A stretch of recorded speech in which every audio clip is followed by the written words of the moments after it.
I can't believe what just happened. The Fed just tanked the market. It's all going down. This is the worst thing ever. Tesla's screwed. We're all screwed. We're all going to lose our houses. We're all going to lose all our money. It's over. Except that's not probably what's going to happen. In fact, I would say a lot of what happened today was probably overreaction. Just like what you saw there, right? A little animated. Obviously, I'm joking. My hair looks a little crazy. You would think that I'm freaking out today. But the truth is, we need to have some rational discussions here. First things first, let's talk about some very important things. First, what you see here, this is Nikola Tesla. So whoever thought this was a picture of Hitler, no, not Hitler. And number two, no, I don't wear lipstick. I just have red lips. I don't know what to say. All right, jokes aside, extra animated behavior aside, let's talk about what happened today. The real first thing I got to tell you is you're going to hear everybody telling you what's going to happen, what's not going to happen, who's doing the right thing, who's doing the wrong thing. And I'm telling you right now, nobody knows the right answer. Nobody. Nobody has had a good track record. Nobody. The closest thing, and this isn't me fanboying, but the closest person who's had the right track record has been this guy right here. He told us when we'd have a recession. He told us when inflation would drop off. So all I know is that this guy is the only one who's been right about anything, and that's just a coincidence. So what happened today? Well, Jerome Powell came out, and the Fed gave us the 75 basis point rate hike that we expected. So now we have a Fed's fund rate of 3 to 3.25%. Okay, so we expected that. We talked about that yesterday. That should not be a surprise to anybody. Okay, well, what really sent the market down? Well, I'll tell you what really set the market down was a lot of his rhetoric. So first, he said that expect extreme, severe, I forget his actual verbatim terminology, but essentially he said expect a real correction, a hard correction in the housing market. A correction, a severe one, is over 20% decline. All right, so if you think about increasing rates, so it makes it harder to buy a house because interest rates are higher. Well, the only way that you can adjust for that is to drop home prices.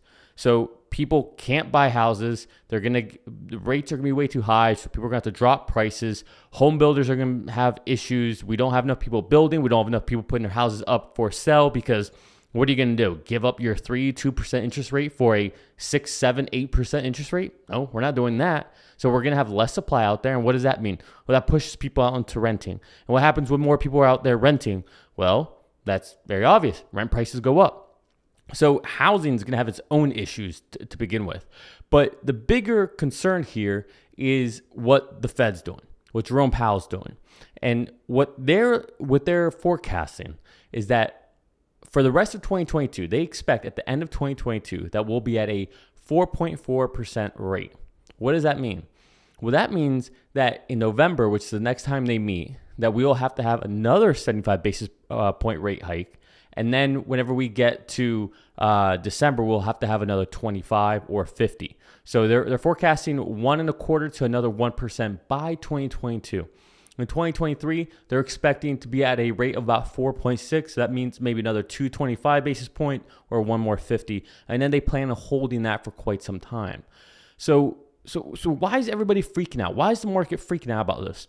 Well, the market is scared that Jerome Powell isn't flinching anymore. All right, that's what he thinks it should be at now, but it might go higher. He's essentially signaling that he's willing to go as high as possible until he breaks the back of an inflation. Okay, so that's part of what people are freaking out about. There's another part where people are thinking he's going too far. This guy's a clown. He doesn't know what he's doing. He's overcorrecting. He's not giving a chance to let everything else that's happened already go through the market and have its impression on the economy. Now, just for context, we've never seen rates be brought up this high this quickly ever in the history, period. Okay, so that's the big problem. You have all these different people who have these different perspectives on it. You have the people who think he's going way too fast, that he isn't given a chance to let things actually simmer and cook and actually materialize to see what effects it's having. You have other people that think that he doesn't care, that he's just going to send everything to a deep recession. And until we get to that, or until inflation breaks, that we're just all going to be screwed. And so there's no point of doing anything other than hiding under your covers. And then you have other people who think he's doing everything right, that we still need to go even higher, that we may have to go to 5, 6, 7, 8% on the Fed's fund rate. So the big reason why the market is selling off is through fear and confusion. Okay, but here is my opinion. Again, it's just my opinion. I don't know anything. Doesn't mean I'm going to be right. And eventually we'll get into Tesla, because Tesla is going to be our saving grace. All right. So keep that thought right here for a second. So what I think is going to happen is I think that we are going to get another rate hike in November, and I think it'll probably be 50 basis points. Okay, why do I think 50? Well, because they have to do anywhere from 100 to 125. And I think come November, we'll start to see inflation decline. At least that's the hope, right? We don't know. It's just the hope. We're seeing all these signs of it, so you would think eventually we'll start seeing that in the economy. So it's hopium. That's all we're on here. So we'll have October, and we'll just have October, really, because the Fed meet at the very beginning of November. So we'll have to see what October CPI, PCE, PCI, all those metrics that the Fed uses, and we'll have to see where that's at. If that seems to be coming lower, like a meaningful lower, I mean, maybe we'd probably have to be 7.8 or lower is what I would say for CPI. If that's what we're seeing, that could be a good thing. Then maybe the Fed does 50 basis point.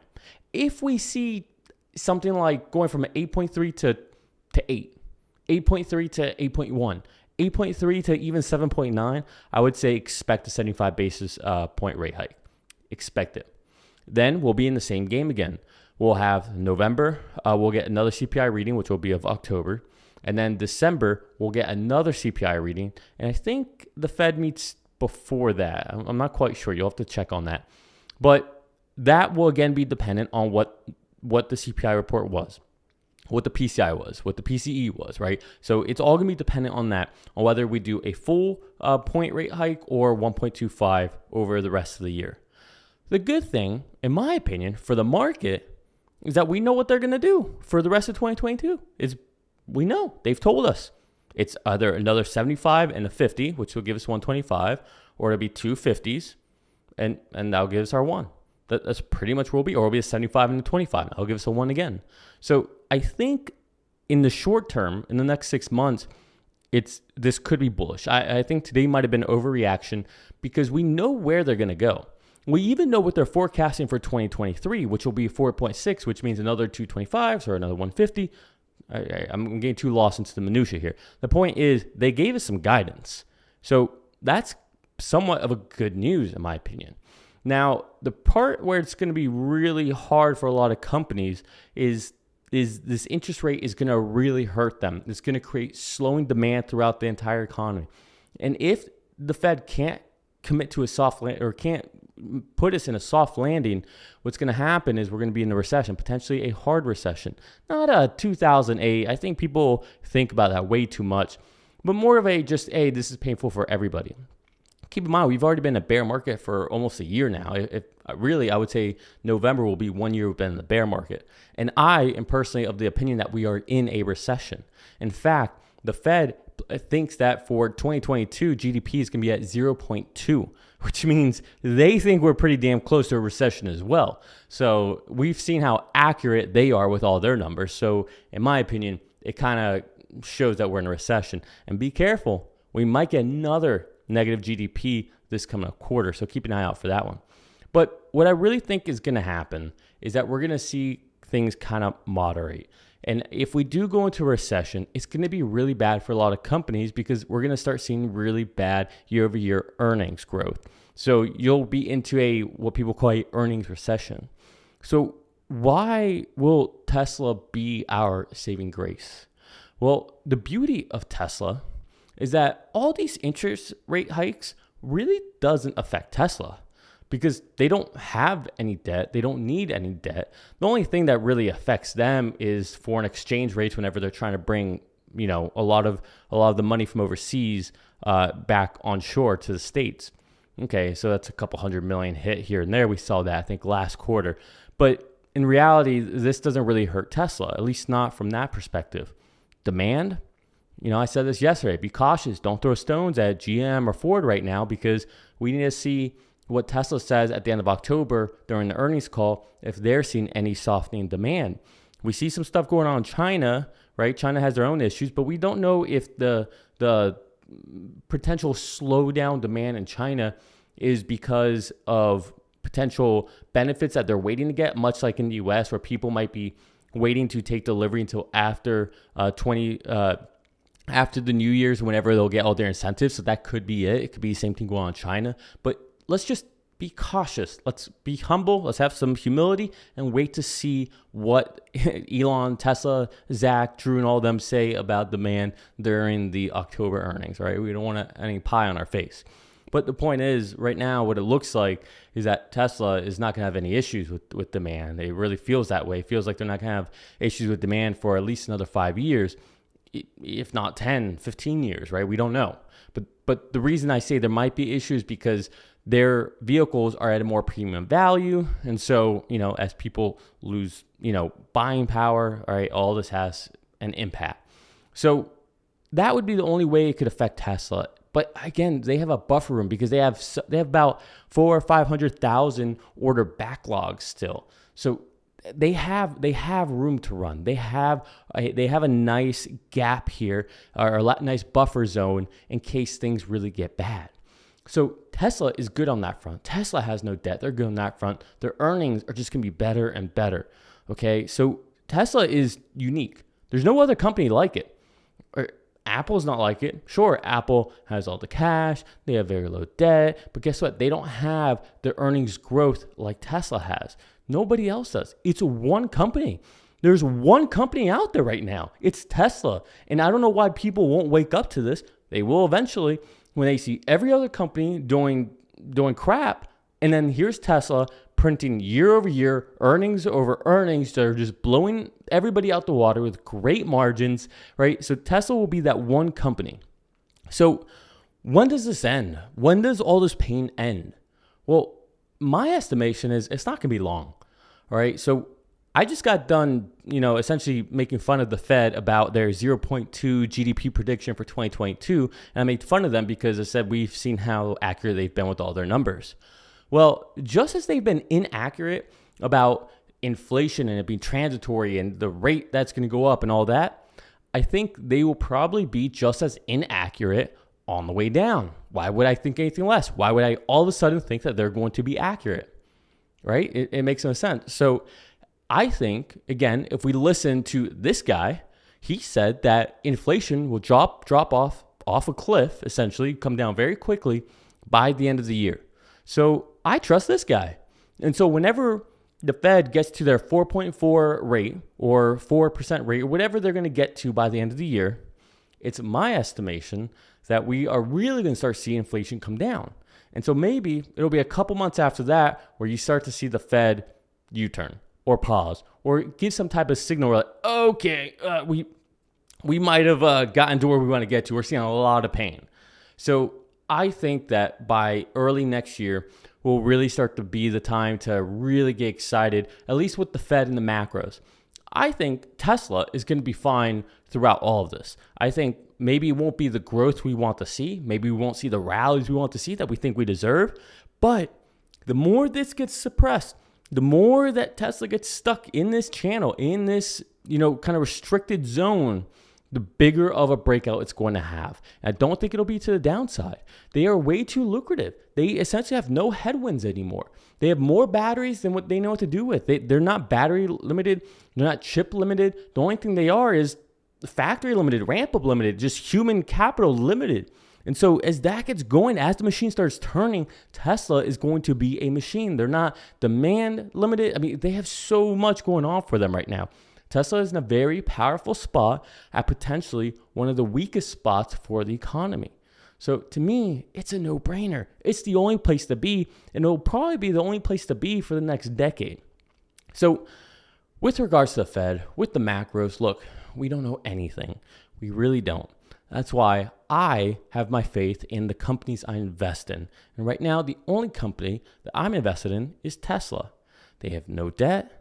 They have great margins. They have great demand. They have a crazy ability to ramp up. They're market leader. I mean, you can go on and on. They have Tesla AI Day. You can just go on and on with Tesla. They are something I trust in, and they are rare in this market. This market could also turn on a dime. Everything could change. How? Well, either Putin could have a nuclear threat or actual nuclear attack, and that just changes the whole world, or the opposite, right? Perhaps this is all just Putin trying to pony up and escalate things just to be able to come at the negotiating table with more leverage. That could be it. After all, we do know winter is coming, right? Hopefully you guys have been watching the new Game of Thrones series. It's excellent in my opinion. But winter is coming, and this is going to be something that will probably bring Europe to the negotiation table, Ukraine to the negotiation table, and Putin to the negotiation table. The U.S. will have a decision to make. Will we still back Ukraine if they don't want to negotiate, or will we tell Ukraine not to negotiate? We'll have a decision to make there. But it's my estimation that around that time, President Biden could use a real big win. All the Democrats could use a real big win. At the same time, that's when we have all the elections. So a lot of these things could change on a dime. So just be aware of that. And that's why, to avoid all this noise, I am invested in this guy, in him, in his companies. Because at the end of the day, I think that will insulate you from everything, at least compared to anywhere else. I don't know any better place to keep my money. I don't think a 2 year is better than keeping it with Elon. I trust in what he's doing because he has a history of being the best allocator of capital. Better than Buffett, better than anybody. So that's what I'm doing. And that to me is a more rational way to look at all of this. Again, nobody knows what's going to happen. It's hilarious to me to watch the TV or watch YouTube and see everybody prognosticate about what's going to happen, or this means this or this means that, and look at this chart and look what happened in the past and then this. You don't know what's going to happen. If you knew what was going to happen, you would have done the right thing to begin with. If you knew what was going to happen, you would not even be worried about anything. You wouldn't watch any of this stuff because you know what's going to happen. So again, trust in the process. And to me, the process is invest in good companies, in companies that are going to be solid during this time. And for me, maybe it's luck, but it just happens to be Tesla. Tesla just happens to have all the right checkbox during this type of period. Let me know down below in the comments what you think. Also, once again, this guy over here, not Hitler. This is Nikola Tesla. This the man who invented the induction motor, the electricity you have going in your house, AC versus DC, right? AC was Nikola. So if you guys don't know, you should really look into him. Read books about him. This guy was an innovator, man, way ahead of his time. He wanted to give electricity to cities for free through his Tesla coils. He had ideas of cell phones before they were even a thing. Amazing. He was the Elon Musk of his time, but he just wasn't celebrated. Highly recommend you check him out, especially if you're a Tesla investor. What are you doing? All right, we're going to leave it there. I love you all. Peace.